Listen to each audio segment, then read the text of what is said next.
my name's Kelly Cadell. I'm an experienced representative at Enter the Bunker. I'm a newbie in the world of blockchain, but Jonathan here said he'd teach me. Hello, my name is Jonathan Baha'i. I am the president of the Peerplays Blockchain Standards Association, short PBSA.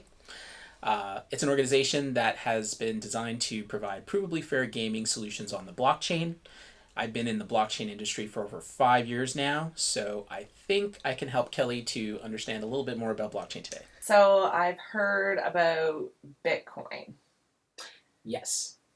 So the first thing you need to know about Bitcoin is that not all blockchains are Bitcoin, but all Bitcoins are on blockchain. Okay, so what's the difference between Bitcoin and blockchain? So the easiest way to tell you the difference is to tell you a little of the history. Okay. All right. So it all really started back in 1991. There was actually a white paper put out by a couple of people that talked about creating a time-stamped type of data that can't be changed. Okay. But nothing happened. All right. A little too early. But in 2008, somebody or some people by the alias of Satoshi Nakamoto actually published a white paper talked about Bitcoin. Okay. Nobody knows who this is, but it appeared, and then shortly after that, in 2009, the first Bitcoins were actually being created. Okay. All right. So shortly after that, some software got released, and people all over the world started running this software. Okay. Right?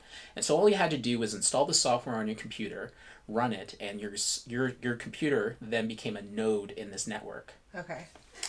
So when that happened, everybody around the world started doing what's called mining Bitcoin, right? So if your computer's on the network, it's helping to validate the transactions. Mm-hmm. It's seeing all the transactions happening in the network, and in return, you could actually get Bitcoin for doing that. Okay. Right? So there was a reward component to it. So with all that was the evolution of Bitcoin itself. And that's how a decentralized public blockchain was created. That's how Bitcoin came into existence. What about the blockchain? Essentially, Bitcoin is the application of a cryptocurrency, a digital currency running on a blockchain. Okay. Okay. So when we talked about the digital ledger, the distributed ledger, and the nodes and things like that, that is the blockchain. That is the actual operation, the technical things under the hood that actually make Bitcoin. That is what Bitcoin runs on. Okay. Okay. So the technology underlying Bitcoin is a blockchain. However, Bitcoin is just a cryptocurrency that is using a blockchain. So why do people think they can use blockchain and Bitcoin as the same? So the reason is because back in 2008, that white paper by Satoshi Nakamoto, in the white paper, the terms he used for describing the technology, he talked about blocks and chains. Okay. Right? So it wasn't until later when Bitcoin became more popular, like today, people started to talk about the technology as a blockchain. Right? Okay. So when people start to talk about blockchain technology, they got that term from the original Bitcoin white paper. Okay, so Bitcoin is the digital currency and blockchain is the ledger that is used for the cryptocurrency? Yes. Okay. So the great thing about blockchain technology is that it can be used for many different things, and it can create many different kinds of cryptocurrencies as well. Okay. So if you've looked at the space, you've probably heard of more than just Bitcoin. You've probably heard of Ethereum. You've heard of Litecoin. And so some of these are cryptocurrencies, but other of these have applications. There's even, and pretty much anybody can create a cryptocurrency now because of this technology. Okay. So you might have seen a little coin that had a Shiba dog on it. Okay. This is actually called Doggy Coin, and it was actually created as a joke. Right? Yeah. And this was a long time ago, but somehow it got support, and now it has a community behind it, and now it's worth $161 million market cap. Wow.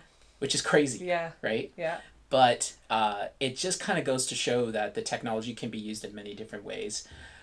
The applications for blockchain are just anything that needs digital tracking really can use a blockchain. Okay. So anything from real estate to supply chain to music to what I believe is the most important industry, gaming, of course. Everything in these industries, all can use blockchain technology for it. Okay. So I've seen in the news that NASA is trying to incorporate blockchain. Yes, they want to do it in order to improve their security. Okay. They want to be able to update their current technology to something that's more secure. Mm-hmm.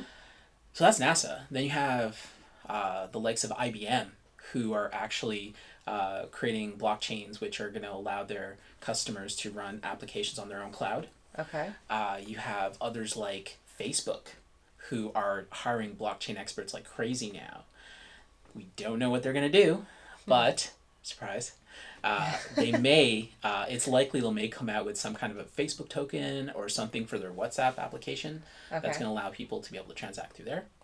So, I mean, there's so many possibilities. It's just endless. And I guess we just have to see what's going to happen next. Yeah. Well, thank you, Jonathan, for teaching me about blockchain. I would love to learn more, but we'll save that for another day. Thank you very much, Kelly. You're welcome. If you like this video, smash those likes, hit the subscribe, and be sure to ding that bell. We will be posting more videos on explaining the basics of blockchain soon, so we'll see you next time.